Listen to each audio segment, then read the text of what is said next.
Back when, after my first year in college, I spent summer working for the Grand Hotel on Mackinac Island. And my main job was keeping that porch cleaned. Yep, it was just me. Back then, they allowed smoking, and they had spittoons. I had to clean spittoons. That's not very pleasant. But I learned not to mind those spittoons after my first 2 weeks. My first 2 weeks, I worked on a dray, a big wagon, because they hauled all the supplies by a dray pulled by 2 Clydesdale horses.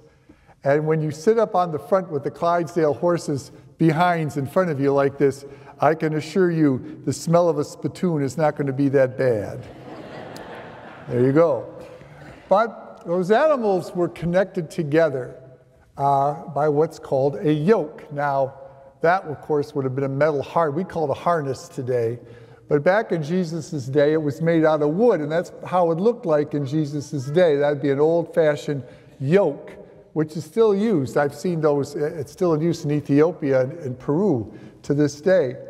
It is a device that connects the 2 animals together. You can see the ropes beneath them so they can pull whatever has to be pulled, a plow, a wagon, or something like that.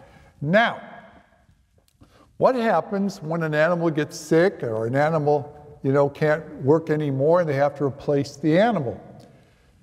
These animals don't naturally know what to do. So what they do is they yoke the new animal up with the veteran animal. And quite literally, step by step, the new animal learns the pace to walk, learns the proper way to make a turn, learns how to do it. Animals can learn.